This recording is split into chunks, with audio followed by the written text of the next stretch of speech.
Hi dear students, good evening and welcome back to the channel. तो देखिए बच्चों, इस वीडियो में मैंने पोस्ट किया हुआ है क्लास 12 का फिजिक्स पेपर। ये सॉफ्ट जोन 2024 का पेपर है जो रिसेंटली कंडक्ट हुआ था JNK UT के एरियाज़ में, सॉफ्ट जोन एरियाज़ में। मैंने ऑलरेडी एक्स सीरीज़ को डिस्कस किया हुआ इसी चैनल पे। अगर आप 23-24 के आसपास डेट्स में जाएंगे तो वहाँ पर आपको एक्स सीरीज़ का कंप्लीट डिस्कशन मिलेगा। साथ में मैं डिस्क्रिप्शन लिंक में वाई सीरीज़, एक्स सीरीज़ और जेड सीरीज़ और इसके सॉल्व सॉल्यूशंस, चाहे न्यूमेरिकल्स हों या ऑब्जेक्टिव टाइप वगैरह, वो भी यहाँ पर देने वाला हूँ, तो आप यहाँ से भी आप देख सकते हैं। तो चलिए स्टार्ट करते हैं वाई सीरीज़ का डिस्कशन बच्चों, और देखते हैं कि क्या क्या ऑब्जेक्टिव्स आए हुए थे, क्या क्या न्यूमेरिकल्स थे, लॉन्ग आंसर शॉर्ट आंसर कहाँ से आए हुए थे। तो this is Y series class 12 physics soft zone areas जब Jammu and Kashmir. Maximum marks आपके पास 70 हैं, टाइमिंग 3 आवर्स है, टोटल नंबर ऑफ क्वेश्चंस 4 हैं, total number of printed pages 7 हैं। टोटल नंबर ऑफ क्वेश्चंस 4 हैं, बट हर क्वेश्चन के काफ़ी आगे पार्ट्स भी हैं। तो डायरेक्टली हम चलते हैं सेक्शन ए पे, जहाँ पे आपको ऑब्जेक्टिव टाइप क्वेश्चंस मिलते हैं 10, 1 marks each. This is question number 1 and question number 1 का पहला पार्ट देखते हैं। What are the dimensions of k is equal to 1/4 pi epsilon naught. तो k यानी कूलम्स कांस्टेंट की ये बात कर रहा है। k is equal to 1/4 pi epsilon naught जो होता है कूलम्स कांस्टेंट, इसके क्या डायमेंशंस होते हैं। इसने कुछ 4 यहाँ पे ऑप्शंस दिए हुए हैं। तो देखिए, आप कूलम्स लॉ जैसे हम पढ़ते हैं तो वहाँ पर फॉर्मूला पढ़ते हैं F is equal to k Q1 Q2 upon R square. यहाँ से हम k का वैल्यू निकाल सकते हैं, k is equal to F R square upon Q1 Q2 आ जाता। तो वहाँ से हमको डायमेंशंस ऑफ कूलम्स कांस्टेंट मिल जाते हैं। तो k is equal to F R square upon Q1 Q2 यानी newton metre square upon coulomb square. तो इसका आंसर जो होगा that is newton metre square upon coulomb square. तो second B option is correct, newton metre square पर coulomb square. Second objective question देखते हैं। What is the angle between electric dipole moment and the electric field strength due to it on the equatorial line. तो question पूछा गया है कि electric dipole moment और electric field strength के बीच में कितना एंगल होता है जब आप इक्वेटोरियल लाइन का केस देखते हैं। तो देखिए, आप ऑलरेडी जानते हैं इलेक्ट्रिक डाइपोल मोमेंट जो है P वेक्टर, इसका जो डायरेक्शन होता है that is from negative charge towards positive charge. ठीक है, अगर आप इक्वेटोरियल लाइन को देखेंगे तो उसमें जो आपका इलेक्ट्रिक फील्ड, ठीक है, electric field due to negative charge, electric field due to positive charge, और टोटल जो नेट इलेक्ट्रिक फील्ड आता है E वेक्टर, उसका डायरेक्शन होता है from positive to negative charge. Overall electric field का डायरेक्शन यही होता है, positive charge towards negative charge. ठीक है, तो इसका मतलब जो इनके बीच में एंगल है, angle between the P vector and E vector, यानी angle between the electric dipole moment and electric field, that is 180 degree. ठीक है, तो इसका जो करेक्ट ऑप्शन था दैट इज सेकंड का करेक्ट ऑप्शन आएगा C part, C option C 180 degree. चलते हैं थर्ड पार्ट की तरफ। तीसरा ऑब्जेक्टिव क्या आया हुआ है। Ohm's law is not obeyed by, Ohm's law is not obeyed by electrolytes, discharge tubes, vacuum tubes, all of these. ठीक है, तो vacuum tubes, discharge tubes, electrolytes, तो इसका ऑल ऑफ दीज आएगा आंसर। ठीक है, ये तीनों ओम्स लॉ ओबे नहीं करते, तो ऑल ऑफ दीज मेरे हिसाब से यहाँ पे करेक्ट आएगा। इस क्वेश्चन को आप अच्छे से अपने टीचर से भी डिस्कस कर लेना। Question number 4, fourth part, question number 1 का fourth part. Which of the following is paramagnetic. ठीक है, ये क्वेश्चन हर एक सीरीज में जो है किसी न किसी पे उसने पैरामैग्नेटिक, फेरोमैग्नेटिक या डायमैग्नेटिक पे पूछा हुआ है। तो इनमें से कौन सा पैरामैग्नेटिक है। Which of the following is paramagnetic. Antimony, silver, marble, aluminium. तो aluminium is the correct option. Aluminium जो है ये पैरामैग्नेटिक मटेरियल है। ठीक है, और पैरामैग्नेटिक अगर आप दूसरी एग्जांपल इसके लेना चाहो पैरामैग्नेटिक की, तो जो आपका टंगस्टन हो गया, सीजियम, लिथियम, मैग्नीशियम, सोडियम। ठीक है, sodium, magnesium, lithium, caesium, tungsten और aluminium, these are the examples of paramagnetic. ये पैरामैग्नेटिक एलिमेंट्स हैं या सब्सटेंसेस कह दीजिए। ये जो बाकी इसने यहाँ पे दिखाए हैं ना, एंटीमनी, सिल्वर, मार्बल, ये डायमैग्नेटिक है। एंटीमनी हो गया, सिल्वर हो गया, गोल्ड हो गया, water, copper, zinc, bismuth, these are examples of paramagnetic. ठीक है, तो जो आपका फोर्थ पार्ट था इसका ऑप्शन आंसर होगा एल्युमिनियम डी। फिफ्थ पार्ट को देखते हैं। ए ट्रांसफार्मर स्टेप्स अप और steps down, AC only, DC only, either AC or DC, AC mixed with DC। तो आप ऑलरेडी जानते हैं ट्रांसफार्मर्स। ठीक है, transformer is use for increasing voltage of AC supply. ठीक है, तो AC only, तो AC only आएगा इसका आंसर, ऑल्टरनेटिंग करंट ओनली। तो फिफ्थ का ए ऑप्शन। सिक्स्थ पार्ट देखते हैं। सिक्स्थ पार्ट कह रहा है red light differs from blue light in its speed, frequency, intensity, amplitude. जो रेड लाइट है वो डिफर किस बेस पे डिफर होती है ब्लू लाइट से? स्पीड पे, फ्रिक्वेंसी पे, इंटेंसिटी पे या एम्पलीट्यूड पे। देखिए स्पीड तो सेम है ऑल इलेक्ट्रोमैग्नेटिक वेव्स का, that is speed of light 3 × 10⁸ metre per second in vacuum. तो स्पीड सेम है, फ्रिक्वेंसी, इंटेंसिटी भी सेम होती है, एम्पलीट्यूड भी सेम होता है। तो फ्रिक्वेंसी के बेस पे डिफरेंट होगी जो हमारी रेड लाइट है ब्लू लाइट से। ठीक है, फ्रिक्वेंसी का डिफरेंस आपने इलेक्ट्रोमैग्नेटिक स्पेक्ट्रम ऑलरेडी पढ़ा भी होगा। तो सिक्स्थ पार्ट का ऑप्शन आना था बी, फ्रिक्वेंसी। सेवंथ पार्ट देखते हैं। A plane wave front is propagating in a medium, which of the following is true. एक प्लेन वेव फ्रंट प्रोपगेट कर रहा है किसी मीडियम में, तो इनमें से कौन सा ऑप्शन करेक्ट है? Option A, it propagates parallel to itself, it can not propagate in the medium, it changes to spherical wave front, it changes to cylindrical wave front. ठीक है, तो सिंपल इसका ए ऑप्शन करेक्ट है, it propagates parallel to itself. Plane wave front जो है वो propagate कर रहा है मीडियम में, इसका मतलब it is propagating parallel to itself. Okay, eighth part देखते हैं। The minimum energy required to remove an electron is called, the minimum energy required to remove an electron is called work function. ठीक है, इसका भी option A है, work function. Ninth part देखते हैं, ninth and tenth. The most abundant isotope of natural uranium is. ठीक है, तो नेचुरल यूरेनियम का मोस्ट अबंडेंट आइसोटोप कौन सा है? 238 है, 235 है, 234 है। 238 जो है ये करेक्ट ऑप्शन है। Uranium is found in the form of 92U uranium 238, 92U 238। Option A is the right correct जो ऑप्शन है वो ऑप्शन ए है। ये जो यूरेनियम 238 आइसोटोप है ना, ये 99.27% होता है, और यूरेनियम 235 आइसोटोप जो है इट इज़ प्रेजेंट, इसका जो प्रेजेंस है that is only 0.71%, less than 1%। और जो यूरेनियम 234 है ये तो बिल्कुल निग्लिजिबली स्मॉल, इसका तो बिल्कुल प्रेजेंस 0.002 समथिंग इतना लेते हैं होता है। तो मोस्ट अबंडेंट जो है uranium is found in the form of uranium 238, 99.27%। Last objective देखते हैं, objective 10th part. In an insulator the forbidden energy gap between valence band and conduction band is the order of, is of the order of. तो जो insulators होते हैं, ये देखिए energy band, ये semiconductor से क्वेश्चन आया हुआ एनर्जी बैंड से, कहता है फॉरबिडन एनर्जी गैप, ये एनर्जी गैप जो वैलेंस बैंड और कंडक्शन बैंड के बीच में होता है, तो किस ऑर्डर का होता है इंसुलेटर्स के केस में? 5 electron volt, 1 electron volt, 2 mega electron volt या 10⁻³ इलेक्ट्रॉन वोल्ट। तो इसका करेक्ट ऑप्शन है 5, अराउंड 5 इलेक्ट्रॉन वोल्ट। ठीक है, इंसुलेटर्स में थोड़ा गैप ज़्यादा होता है। ठीक है, और सेमीकंडक्टर्स में 5 से लेस हम कह सकते हैं, वो सेमीकंडक्टर्स के लिए होता है।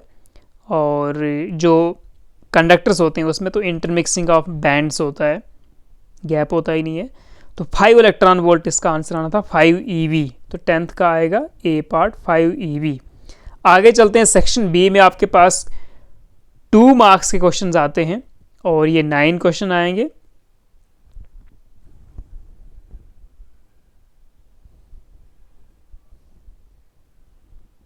हाँ 9 क्वेश्चन आते हैं।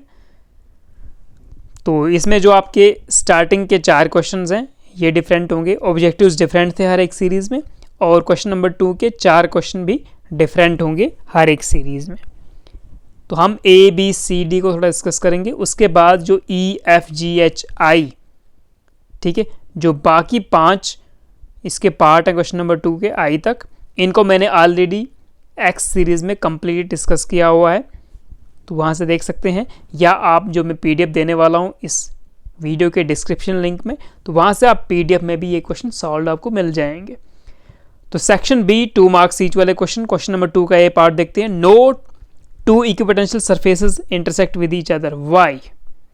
कहता है कि 2 इक्विपोटेंशियल सरफेसेस एक दूसरे को इंटरसेक्ट नहीं कर सकते, ऐसा क्यों?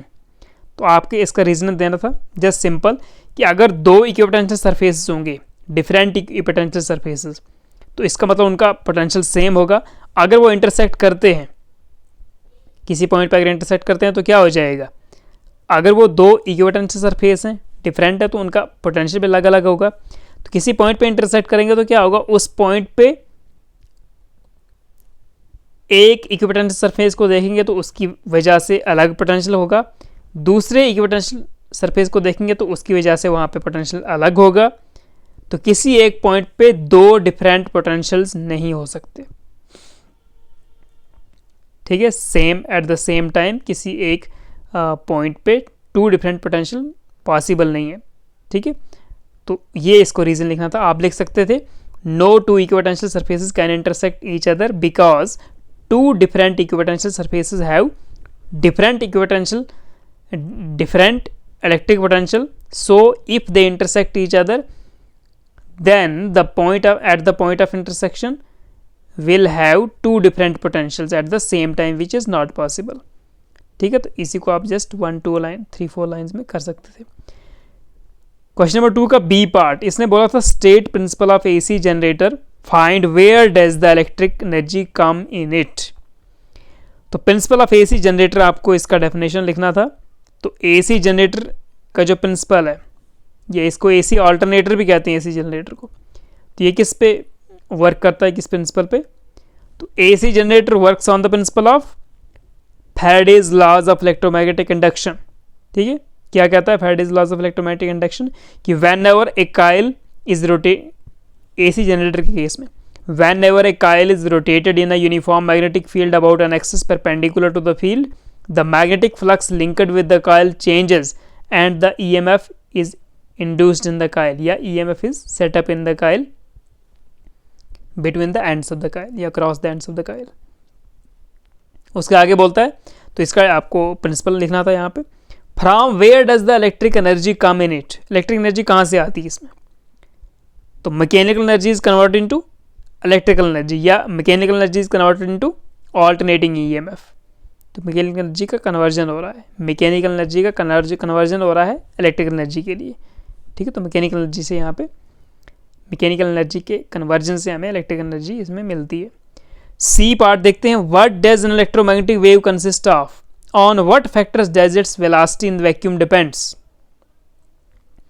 तो इलेक्ट्रोमैग्नेटिक वेव्स किस चीज़ की बनी होती हैं और किन किन फैक्टर्स पे velocity of electromagnetic wave depend करती है वैक्यूम में।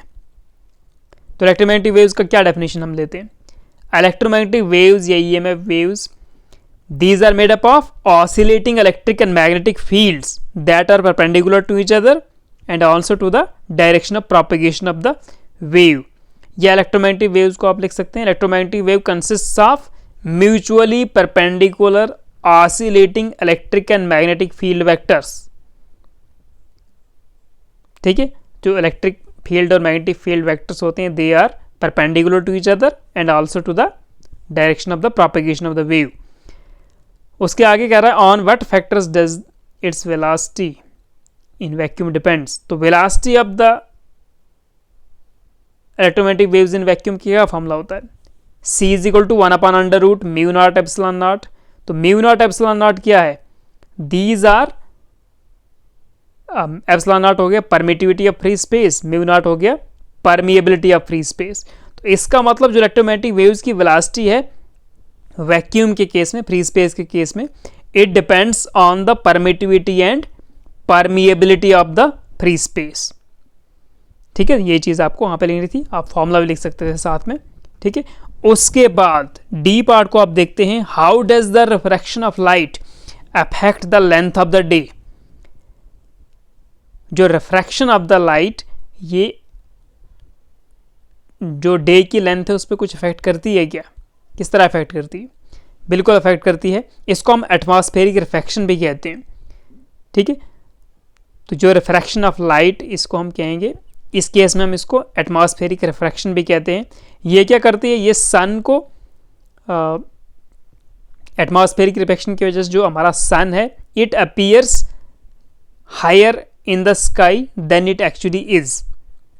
ठीक है, तो इसका ये this makes the day longer by about 4 minutes as the sun can be seen 2 minutes as the sun can be seen 2 minutes before the sunrise and 2 minutes after sunset। तो atmospheric refraction से जो sun है वो higher दिखता है as compared to as actually it is. ठीक है, तो डे जो है उसकी लेंथ 4 minute लॉन्ग हो जाती है।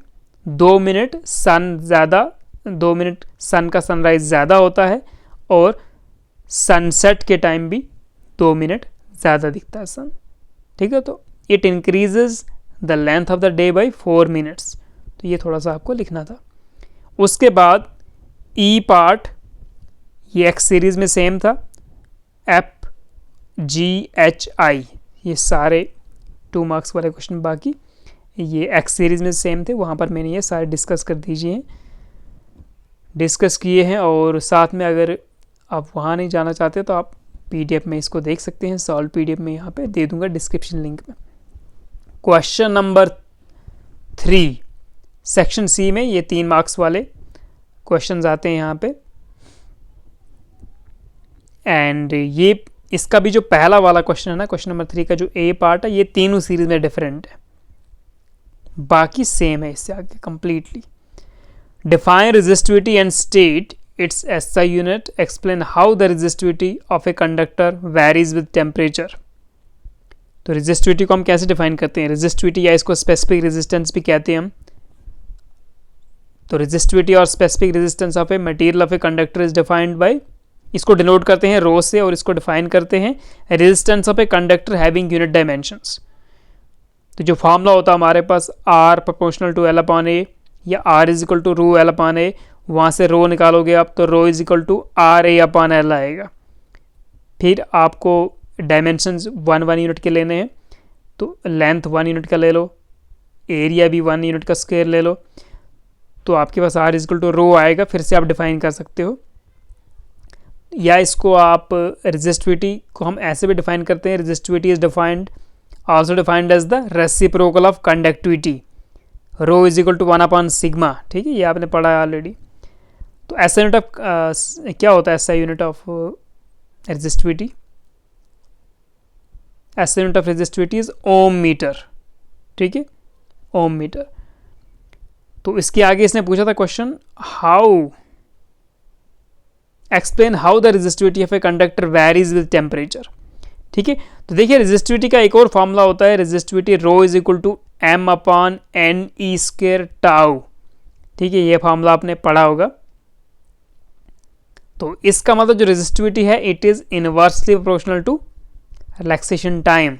अब देखो क्या होगा, जब आप टेम्परेचर किसी मेटल का या कंडक्टर का टेम्परेचर इंक्रीज कर रहे हो ना, तो उसके एटम्स या आयंस उस सब्सटेंस के क्या करेंगे, उस मेटल के या उस कंडक्टर के जो एटम्स हैं, they will vibrate with a higher frequency. Speed increase करेगी, वाइब्रेट करेंगे। वो मेटल में कहाँ स्पीड इंक्रीज करेगी, वो गैस के केस में होता है। तो यहाँ पर जो एटम्स हैं, मेटल के atoms, they will vibrate at higher frequency. तो हायर फ्रिक्वेंसी के वाइब्रेशन से क्या होगा, जो रिलैक्सेशन टाइम है, ठीक है, that time between two successive collisions, जो रिलैक्सेशन टाइम है वो डिक्रीज हो जाएगा। तो अगर टाउ रिलैक्सेशन टाइम डिक्रीज हो रहा है तो रो प्रोपोर्शनल टू 1/टाउ होता है, ये इनवर्स प्रोपोर्शनल होते हैं एक दूसरे के। तो इसका मतलब अगर रिलैक्सेशन टाइम डिक्रीज कर रहा है तो रेजिस्टिविटी क्या होगी, वो इंक्रीज करेगी। तो यहाँ पे आप लिखना था with increase in temperature of the with increase in temperature of metals या conductors resistivity also increases। ठीक है, टेम्परेचर इंक्रीज करेगा, रिलैक्सेशन टाइम डिक्रीज करेगा, तो मतलब रेजिस्टिविटी इंक्रीज करेगी। ठीक है, तो with temperature increase in temperature resistivity of a conductor also increases. ठीक है, उसके बाद देखिए ये ड्रिफ्ट वेलोसिटी और करंट के ऊपर क्वेश्चन आया हुआ था, ये हमने डिस्कस किया हुआ एक्स सीरीज़ में। ठीक है, एमीटर पे क्वेश्चन है, ये भी रिपीटेड है। ठीक है, इसके आगे कंप्लीट पेपर रिपीटेड है। कैपेसिटर वाला क्वेश्चन भी हमने वहाँ पर कर दिया है, पीडीएफ में आप ये सॉल्यूशंस देख लेना सारे। De Broglie equation material particle के कैलकुलेट करना था, बोर्स एटॉमिक मॉडल एक्सप्रेशन निकालना था, nth orbit of hydrogen atom. ठीक है, थोड़ा सा ये क्वेश्चन टफ था मेरे ख्याल में, सिलेबस में था नहीं था ये इसका एक्सप्रेशन, ये था मेरे ख्याल में। Forward reverse bias characteristics PN junction के आए थे, इंट्रेंसिक एक्सट्रेंसिक का डिफरेंस आया हुआ था। 5 मार्क्स क्वेश्चन में गासेस लॉ इलेक्ट्रोस्टैटिक्स में आया हुआ था और एक्सप्रेशन निकालना था, a state Gauss's law in electrostatics derive an expression for the electric field due to an infinitely long straight wire, और प्लॉट करना था graph variation between E and R electric field with distance, या R में आया था capacitor, expression निकालना था total capacitance when 3 capacitors are connected in C1 C2 are connected in series और पैरेलल केस में। क्वेश्चन नंबर 3 का सेकंड पार्ट जो था, second question, what is magnetic dipole and magnetic field intensity, derive an expression for torque acting on a bar magnetic placed in a uniform electric magnetic field. ये जो magnetic field intensity तो हो गया, ये जो expression for torque acting on a bar magnetic placed in magnetic field जो है ना, ये एक्चुअली इसने एक्सक्लूड किया था एज पर सिलेबस, लेकिन यहाँ पर क्वेश्चन आया हुआ फिर से। फिर नीचे force per unit length experienced by the 2 long current carrying conductors, ये क्वेश्चन भी बड़ा इंपॉर्टेंट है, रिपीट होता रहता है। Hence define 1 ampere of the current. फिर जो लास्ट क्वेश्चन आया हुआ है 5 मार्क्स का, that is interference of light, deduce the conditions for constructive and destructive interference, Young's double slit experiment. Syllabus में कहा गया था कि जो यंग्स डबल स्लिट एक्सपेरिमेंट है उसका जस्ट फॉर्मूला तैयार करना आपको, लेकिन इसने यहाँ पर फिर से कंप्लीट इसको कंस्ट्रक्टिव डिस्ट्रक्टिव के ऊपर यंग्स डबल स्लिट एक्सपेरिमेंट को पूरा एक्सपेरिमेंट बताने के लिए बोला है।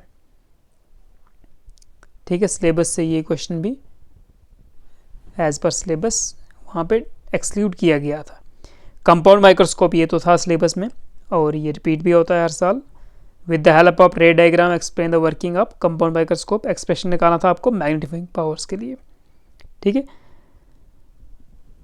तो ये था हमारा वाई सीरीज क्लास 12 फिजिक्स का, ये सॉफ्ट जोन का पेपर है 2024 का, जो कंडक्ट हुआ था 23 मार्च 2024 को। Okay, so thank you so much, thanks for watching, have a good day.